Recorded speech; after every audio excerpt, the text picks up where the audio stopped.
So ইউকেতে student visa যেতে হলে যে আরও একটা কস্টিংয়ের ব্যাপার সেটা হচ্ছে আইএইচএস ফিজ।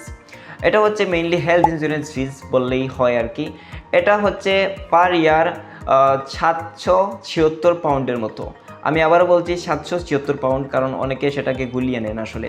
সো এটা হচ্ছে পার ইয়ার। আপনি যদি মাস্টার্সের জন্য যান তাহলে মাত্র 1 বছরের আইএইচএস ফিজ দিলেই হবে, এবং আপনি যদি ব্যাচেলরের জন্য যান তাহলে কিন্তু আপনাকে অবশ্যই 3 বছরের আইএইচএস ফিজ দিতে হবে। এবং পিএইচডির জন্য গেলে আপনি যত বছরের যে কোর্স রয়েছে, অ্যাকচুয়ালি মেইনলি আমি বলি যত বছরের কোর্স রয়েছে সেই তত বছরের আপনাকে আইএইচএস ফিজ দিতে হবে। আপনার কোর্স যদি 1 বছরের হয় তাহলে 1 বছরের, যদি 18 মাস হয় তাহলে 18 মাসের আইএইচএস ফিজ। সো এটা হচ্ছে একটা বিষয়। সো আমি যদি 1 বছরের বলি, মাস্টার্সের জন্য যারা যাবেন তারা কিন্তু 1 বছরের টিউশন আইএইচএস ফিজ দিয়ে যেতে পারবেন। সেক্ষেত্রে আপনার অলমোস্ট কস্টিংয়ের ব্যাপার সেটা হচ্ছে যে 776 পাউন্ড। আমি আজকের টাকার হিসাব মতে বলছি, এটা হচ্ছে 1,25,600 টাকার মতো হয়।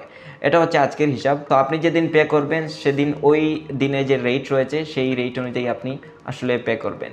সো এটা হচ্ছে একটা বিষয় আইএইচএস ফিজ। এটা অবশ্যই সকল স্টুডেন্টকে দিতে হবে, এবং ইউকেতে যে বা যারা যাবেন সবাইকেই কিন্তু দিতে হয়। ইভেন আপনারা যারা যদি স্কিল ওয়ার্কার ভিসায় যান তাহলেও দিতে হবে, এবং আপনারা যদি মনে করেন যে ভিজিট ভিসায় যান তাহলেও দিতে হবে। সো আশা করছি এই বিষয়টা বুঝতে পেরেছেন।